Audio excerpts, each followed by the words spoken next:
C'est à 2 pas de Paris que Lucien et Lily Chemla nous accueillent au studio Albatros, un endroit mythique du 7e art, créé par la société Pathé en 1905, haut lieu du cinéma russe des années 1917-1930. Tous les ans, l'association Symposium organise à Montreuil des stages pour des jeunes Russes originaires des 4 coins de la Confédération de Russie, désireux d'apprendre le savoir-faire à la française en matière de stylisme, de mode, de graphisme. Nous les avons suivis lors du dernier stage organisé en juillet 2013.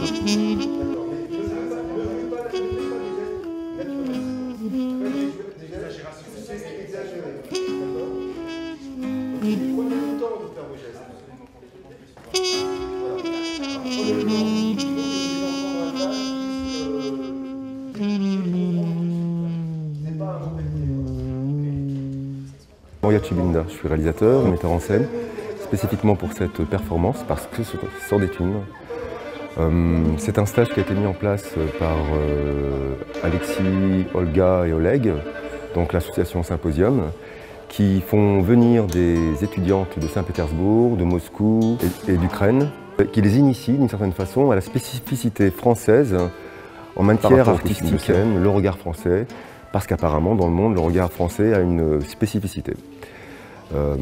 Comme on a le cinéma, l'exception culturelle française, on a une façon aussi de faire des costumes de scène qui est typiquement française, assez raffinée apparemment. Je ne sais pas, vous pourrez voir les costumes, ils sont vraiment très beaux. Vraiment très beaux, très fins. Voilà. Et Olga et Oleg m'ont demandé d'intervenir pour présenter ces costumes de scène autour d'une pièce écrite par Alexis Vostenko, plus connu sous le nom de Gvost, qui est le Gainsbourg russe pour nous, enfin pour vous aussi, hein, qui est le Gainsbourg russe. Et donc c'est le premier champignon. Donc qu'est-ce que je fais? C'est une performance. Je propose un pari fou. Voilà, donc il y a beaucoup d'amis de Gvost qui sont restés dans la région parisienne, qui vont venir assister à cette performance et qui viennent chaque année, en fait, voir les costumes avec chaque nouvelle session d'étudiantes russes. Et ça grossit de plus en plus. Symposium est une association qui a de plus en plus de légitimité et de reconnaissance et française, et russe, et même un peu plus que ça.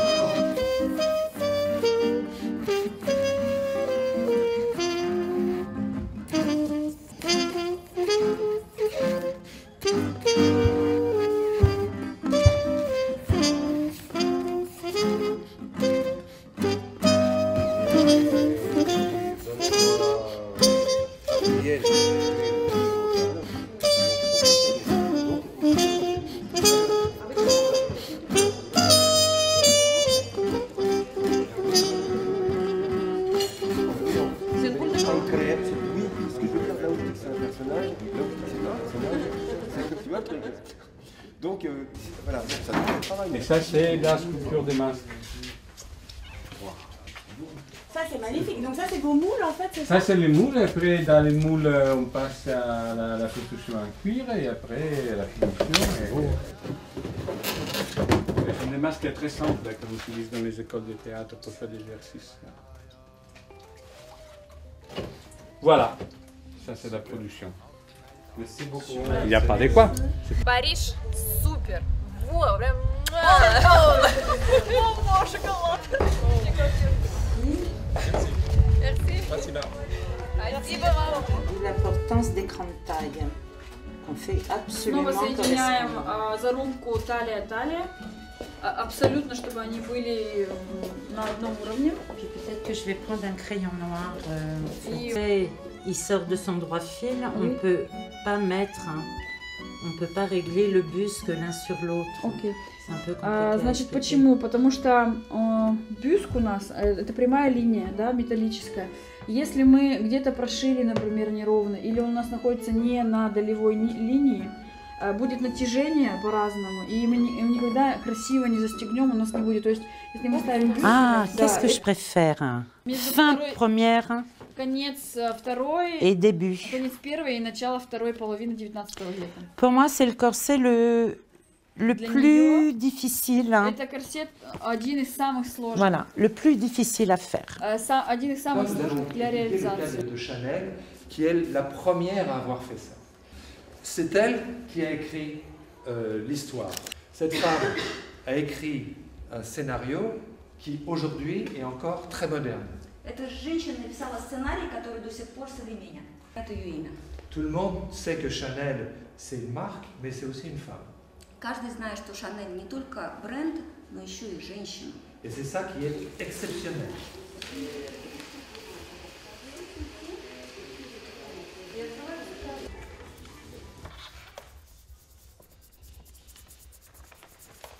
Что у нас еще есть? Ежик. Сова, мысошка, медведь. Merci, merci beaucoup. Спасибо. C'est un plaisir. Спасибо, voilà. En plus, ça fait partie des trucs que je connais.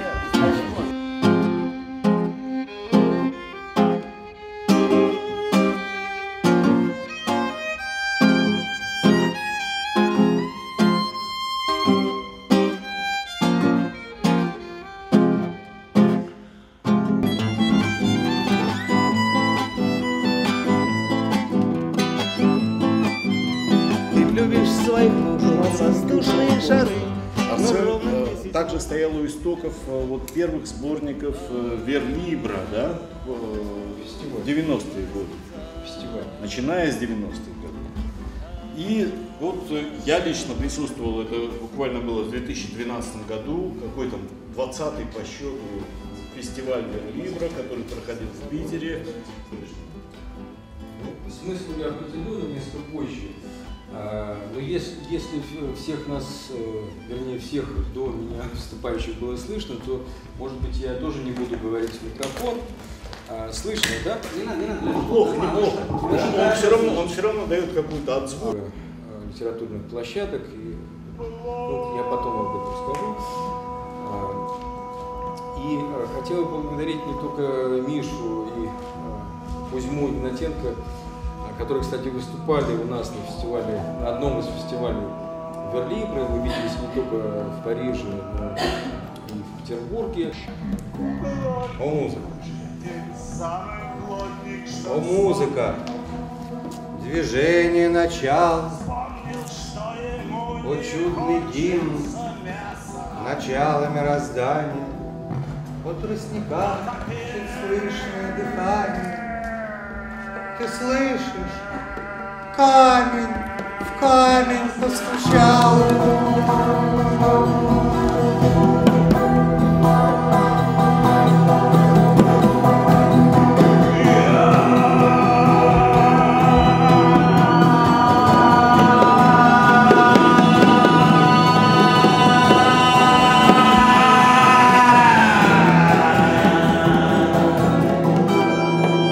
Сам себя не запомнил.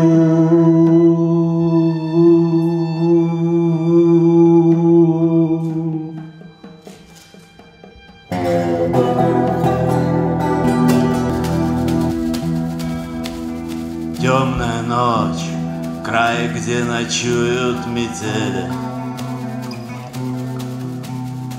Отдых в пути, как летаргический сон.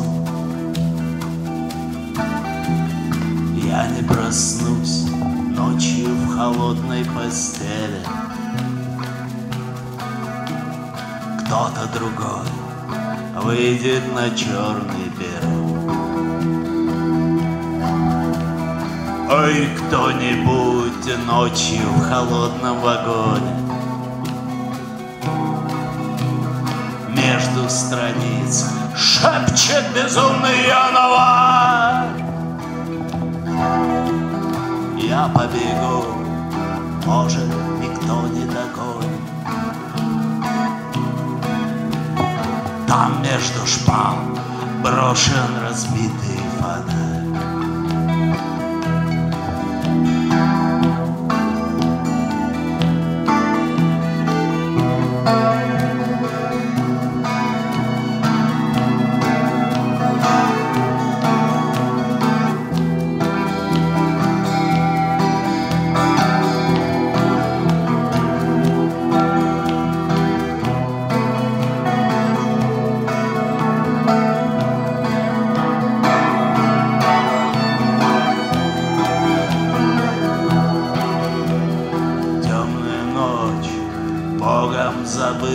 спасет. Падает снег, ветер гудит в провода. Сердце в груди, словно стеклянный осколок. Эта тропа не приведет никуда. Эй, кто-нибудь ночью в почтовом вагоне между страниц шепчет безумный январь. Я побегу, может, никто не догонит. Там между шпал брошен разбитый фонарь.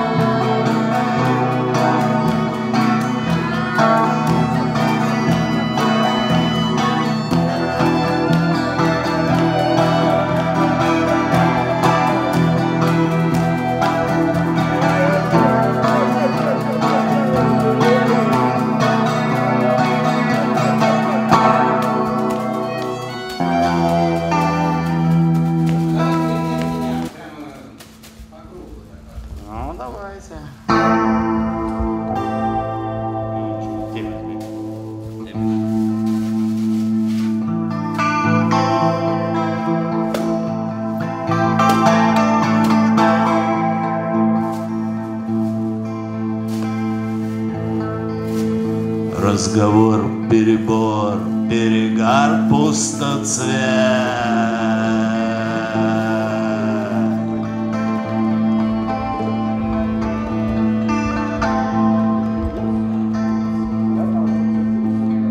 Нет меня.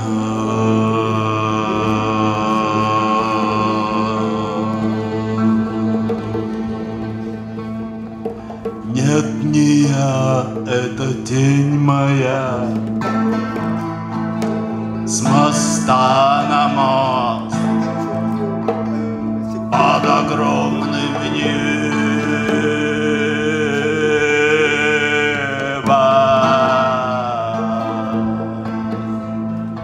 Жизнь начинается в 8.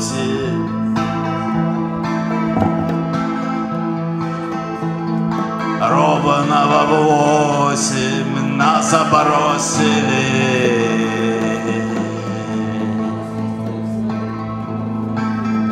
Коридорами осени.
ces charmantes demoiselles l'intérêt de la BD qui raconte aussi bien l'histoire du cinéma que l'histoire de ces cinéastes russes qui ont quitté la Russie pour venir donner une dynamique au cinéma français.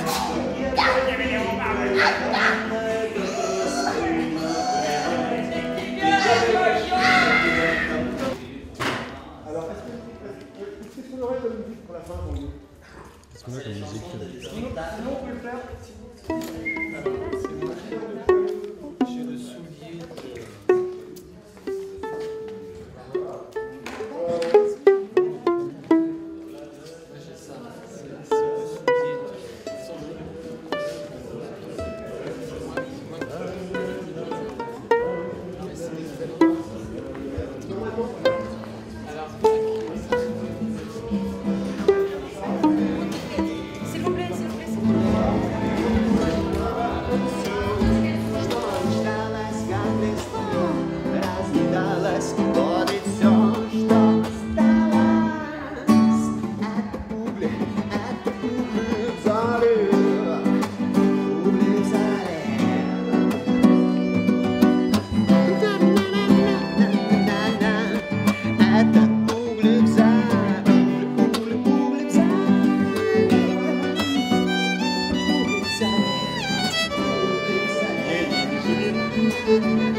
Игорь, музыка поставлю, все просто.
Je ne parle pas aux caméras.